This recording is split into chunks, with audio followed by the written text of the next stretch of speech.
Hello, everybody. I'm Nicholas Thompson. I'm the CEO of The Atlantic, and I will be your moderator today. We are going to have an incredible session. Star of the show is Nita Farahani.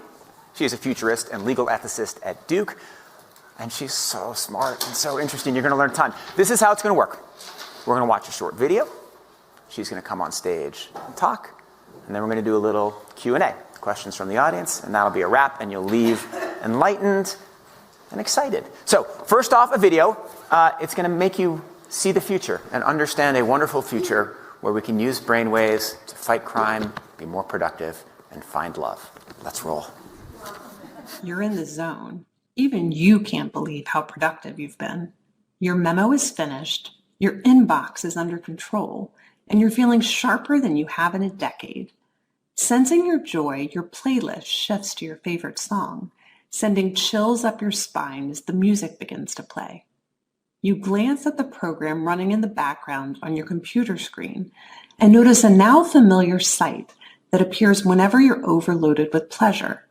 Your theta brainwave activity decreasing in the temporal regions of your brain. You mentally move the cursor to the left and scroll through your brain data over the past few hours. You can see your stress levels rising as the deadline to finish your memo approached, causing a peak in your beta brainwave activity right before an alert popped up, telling you to take a brain break. But what's that unusual change in your brain activity when you're asleep? It started earlier in the month. You send a text message to your doctor with a mental swipe of your cursor. Could you take a quick look at my brain data? Anything to worry about? Your mind starts to wander to the new colleague on your team, whom you know you shouldn't be daydreaming about, given the policy against intra-office romance. But you can't help fantasizing just a little. But then you start to worry that your boss will notice your amorous feelings when she checks your brain activity and shift your attention back to the present.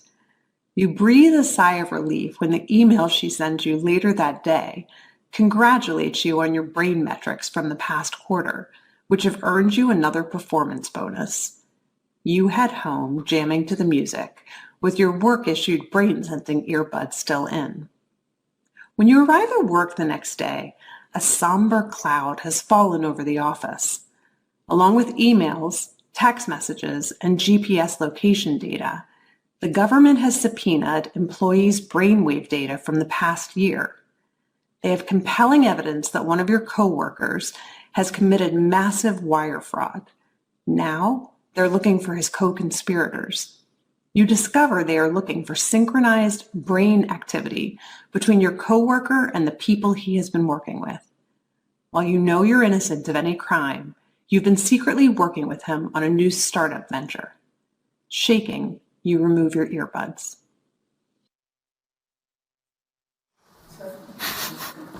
What do you think? Is it a future you're ready for? You may be surprised to learn that it's a future that has already arrived. Everything in that video that you just saw is based on technology that is already here today. Artificial intelligence has enabled advances in decoding brain activity in ways that we never before thought possible. You've heard a lot about AI over the past few years. Here at Davos, it's been the talk of the hour. But I want to talk about it in a different way, which is the ability to decode brainwave activity. After all, what you think, what you feel, it's all just data.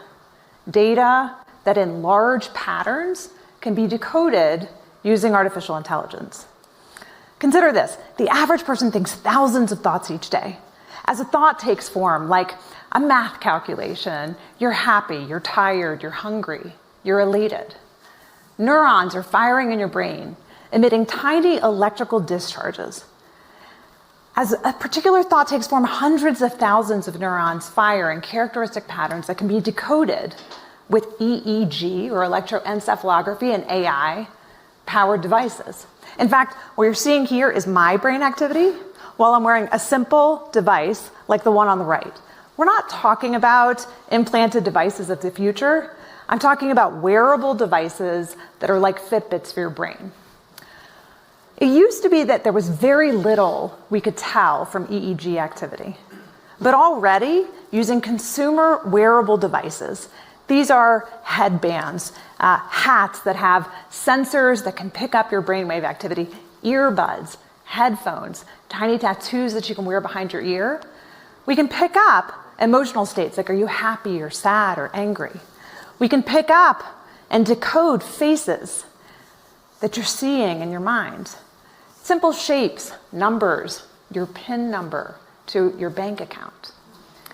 It's not just your brain activity here that we can pick up. We can also pick up your brain activity in different places, like as your neurons fire from your brain down your arm and send signals to your hand to tell you how to type, move. All of that can be decoded through electromyography, and that's what you're seeing here is a device now in the form of a simple wearable watch that can pick up that activity. And in one of the pivotal acquisitions of the field, Meta acquired this company, Control Labs, in 2019, because major tech companies are investing in helping to make these devices universally applicable as the way in which we interact with the rest of our technology.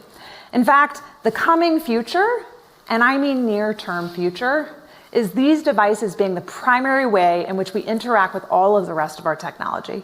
Rather than a mouse or a keyboard, you can simply swipe with your mind, move your hand more seamlessly when you're in VR or AR, use your brain as the way in which you interact with all of the rest of your technology, which is an exciting and promising future, but also a potentially scary one, a transformative one that will change the way that we interact with other people and even how we understand ourselves.